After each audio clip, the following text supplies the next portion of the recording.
y por lo que dijo también el mismo presidente Javier Milei en el día de hoy. A esta hora mañana ya vamos a conocer el índice de inflación y seguramente el gobierno ya también lo conoce, lo sabe perfectamente y muestra sigue mostrando esa desaceleración, ¿no? Esto es la baja de la inflación también. Esta desaceleración de la inflación habrá que ver también cuánto también repercute, porque en los salarios todavía nos cuesta verlo. Seguramente les pasa esto también a muchos trabajadores. Pero estamos en contacto con el licenciado José Luis Flaja, él es economista. Licenciado Flaja, nos escucha, muy buenas tardes. Rita Corbalán, María José le hablan, ¿cómo está? Hola, buenas tardes, un gusto de poder conversar con ustedes, Rita, María José, y por supuesto con toda la audiencia. ¿Qué tal? Gracias, licenciado.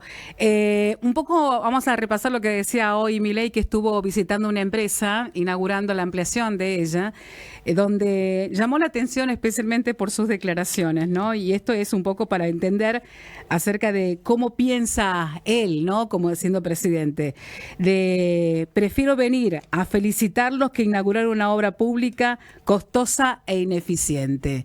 Así dijo Milei en el día de hoy. Lo pinta tal cual es, ¿no? Como con el pensamiento de economista libertario tal cual, ¿no? El presidente tiene la convicción de que la economía en el largo plazo va a salir sobre la base de la inversión privada y no sobre la base del gasto público. Yo comparto en el fondo esa posición. Digo, esto no es una posición libertaria en particular, es la posición de cualquier liberal que consideramos que el sector privado es el motor del crecimiento y el desarrollo tecnológico de un país. Por lo tanto, digamos, no hace más que reafirmar lo que el presidente en muchos aspectos de la campaña electoral y de su recorrido de 10 meses de gobierno ha dicho. Por ahí podrán molestarnos los estilos, por ahí las formas, pero bueno, en el fondo no es más que sus convicciones y quizás la de muchos que hace mucho tiempo venimos pidiendo por una economía en donde ponga más ojos en lo que hace el sector privado y no tanto el sector público, ¿no? En ese sentido no encuentro, digamos, aspectos para criticar. No por eso uno tiene que dejar de lado la necesidad de el sector público haciendo determinado tipo de inversiones, ¿no? Sí. Especialmente en aspectos vinculados a la infraestructura. Ahí necesariamente, hoy el tema ha sido el cambio de nombre de un gasoducto, pero nos hemos perdido de vista de la necesidad del gasoducto, ¿no? De poder conectar lo que es la segunda reserva gasífera más importante del mundo con los sectores que consumen gas y con la posibilidad de exportar ese gas vía licuefacción de ese gas. Entonces, en ese sentido, yo creo que hay que reivindicar, naturalmente la obra pública tiene que servir como la base de sustentación sobre lo que el sector privado va a realizar. Entonces, ahí hay que distinguir qué se necesita, digamos, como obra de infraestructura para que el sector privado tome las decisiones de inversión y de consumo en el caso de nosotros los particulares. Los números de la economía están mostrando, como dice el presidente, acerca de recuperación, de que habrá un gran crecimiento, donde él plantea incluso que estará la economía en muy poco tiempo volando. Yo sé que es bastante exagerado cuando habla Milei, pero sí. ¿Podría ocurrir esto en poco tiempo? Yo me gustaría ser en ese sentido un poco más cauto, ¿no?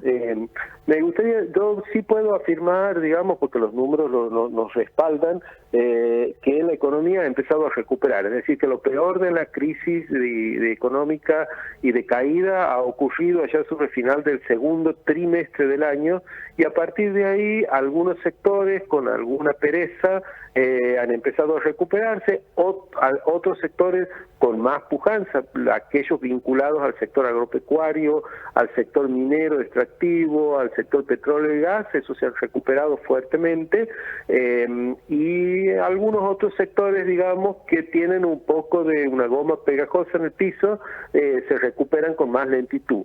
Pero está claro que la economía ha empezado a recuperarse. Ahora, primera cosa, En recuperación no podemos hablar todavía de crecimiento. Bien. Esto es, en el largo plazo, las economías no van a crecer por consumo ni por gasto público, ni las economías van a crecer por la inversión que las empresas realicen.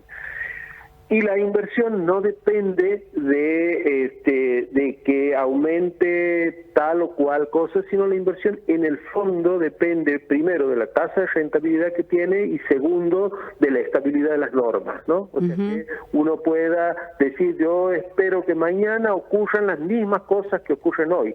Y el riesgo que toma cualquier empresario es el riesgo intrínseco a la actividad. No el riesgo de una confiscación, no el riesgo de una devaluación inesperada, no el riesgo del cambio del régimen impositivo de buenas a primeras, ni del régimen laboral. O sea, en la estabilidad de las normas y la tasa de retorno que tenga una determinada inversión es lo que va a determinar en el largo plazo que haya inversiones. En ese aspecto la Argentina, digamos, todavía tiene un camino para recorrer, tiene un camino. Somos un país que se ha excedido en confiscaciones al sector privado, en reprogramación y default de deudas, en cambiar las reglas sistemáticamente, en incorporar impuestos cuando veía que un sector era rentable, inmediatamente incorporarle un impuesto adicional, es decir, haciendo bastante complicada la evaluación de un negocio. Mientras nosotros en el largo plazo no solucionemos eso, sí vamos a ver algunos veranitos en donde la actividad económica va a repuntar, pero esa salida de largo plazo, a ver, pensemos que nosotros necesitamos 22 a 25 puntos del producto por año para crecer sostenidamente 2,5 puntos a 3 puntos del producto per cápita. Eso significa que todos los años, a valores del producto de hoy, necesitamos unos 120, 130 mil millones de dólares de inversión. El mercado argentino no tiene esa tasa de ahorro como para financiar internamente, por lo tanto necesitamos que alguien de afuera invierta en el país. Mientras nosotros no le demos estabilidad a las normas y mientras nosotros no mostremos que somos capaces de sostener negocios en el largo plazo, eso no va a ocurrir, no va a venir capital. O sea, en el corto plazo pueden ocurrir algunas cosas, pero en el largo plazo no. Pensaba en lo que va a ocurrir, lo que vamos a pasar el próximo año, que es un año electoral nuevamente, y depende mucho de esos resultados económicos en lo que pueda pasar con el resultado electoral y con la llegada de posibles inversiones, ¿no? Bueno, normalmente si nosotros miramos el largo plazo, el ciclo, los años pares son años de recuperación y los años impares son años de contracción. En los pares se vota y en los impares no. Perdón, al revés, en los años impares hay recuperación y en los años pares no, porque los años impares son años de elecciones, ¿no? 25, 27, 29. Entonces, cuando uno ve que hay una cebada de la bomba, es decir, que el sector público hace gastos adicionales, incentiva algunos sectores, incentiva el consumo y eso genera una recuperación económica. Vamos a ver, este gobierno dice que va a sostener el equilibrio fiscal a regañadiente y con los dientes apretados y lo va a hacer hasta, con lo cual no nos vamos a enfrentar a una economía que está cebada desde el lado del gasto público. Por lo tanto, vamos a ver el año que viene. Todo parece indicar que el año que viene va a ser un año en donde la economía se va a seguir recuperando. Pero ojo, se va a recuperar respecto al 2024, especialmente del primer semestre, en donde estábamos en el 10º subsuelo, ¿no? Entonces, cuando uno mira los números del 2024 y los compare con el 2025, y bueno, naturalmente el 2025 va a ser un buen año. Ahora, eso hay que sostenerlo en el 2026, el 2027, en el 28, ¿no? Entonces uno tiene que sentar las bases para que el crecimiento sea sostenible en el largo plazo. Y todavía los salarios siguen sin recuperarse, ¿no? Los salarios se van recuperando, uno puede percibir ya que los salarios en la Argentina están ganándole, el hecho de que la inflación haya bajado, que las paritarias nuevas estén contemplando la inflación pasada, están llevando a que haya pequeñas mejoras en el salario. Vamos a decir dos cosas al respecto. Si uno mira el salario actual contra poder de compra del salario hace un año atrás, claramente el salario actual está un 20% por debajo del salario del mismo periodo del año anterior, ¿no? Primera cosa. Segunda cosa, hay un cambio en la composición del gasto en la economía argentina.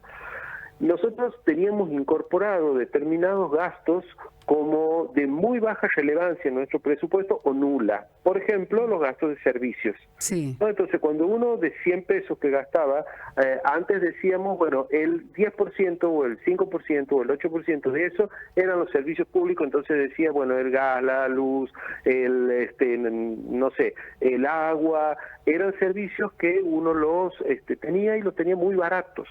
Hoy esos servicios tienen un impacto más grande en nuestro presupuesto y aun cuando nosotros tenemos una leve mejora en los niveles salariales y de jubilaciones, ¿qué pasa? No podemos trasladar todo eso al consumo de los bienes que nos dan mayor satisfacción. No podemos salir más veces a comer, no podemos ir más veces al cine, no podemos comprar más libros, sino que buena parte de eso ahora lo tenemos que asignar a pagar servicios. Sí. ¿No? Entonces, si bien es cierto el salario se ha recuperado, la composición del gasto tiene otro nivel, digamos.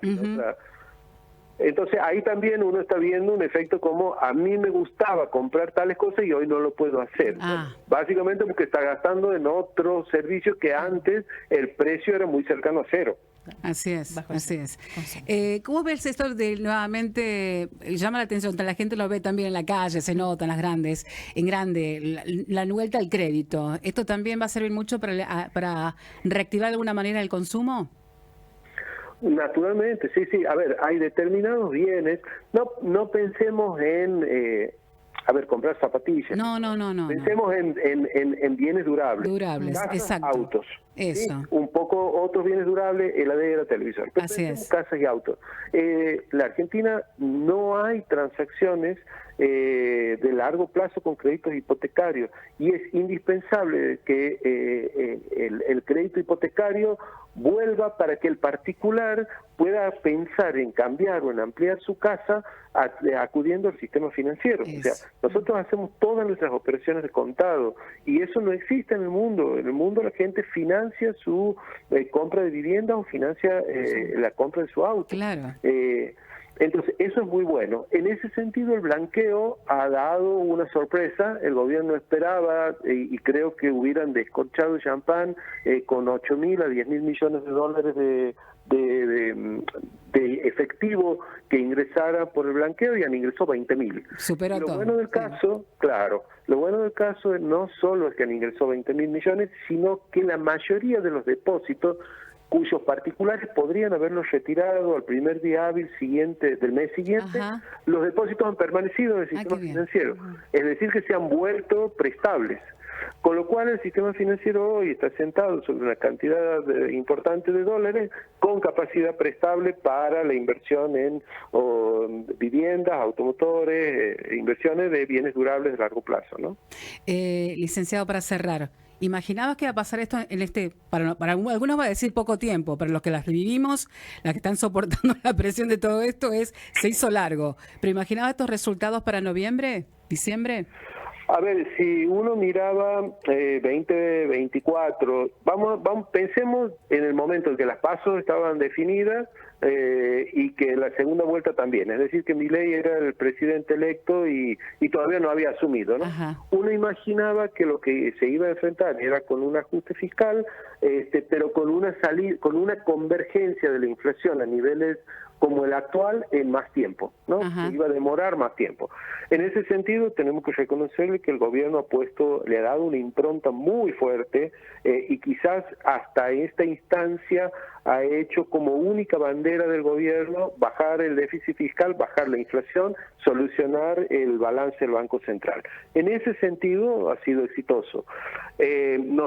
Yo personalmente esperaba un programa económico mucho más consistente, lo cual iba a llevar más tiempo en bajar la inflación, pero uno iba a tener despejadas incertidumbres más largas.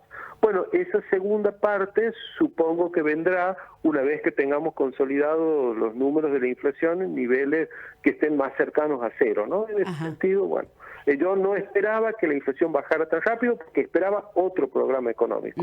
Con ese programa económico, bueno, le pegaron un frenazo importante a la inflación con un costo en actividad económica. Bueno, dicen que mañana puede estar por debajo del 3%, ¿no? todo parece indicar que sí, que la escalerita esa que habíamos visto de 25, 20, 12, 8, varios meses de 4, 3, hoy podría ya mostrar un número que empiece con 2. Bien, licenciado José Luis Flaja, muchas gracias. Un placer conversar con ustedes, que tengan buenas tardes. Muchas gracias.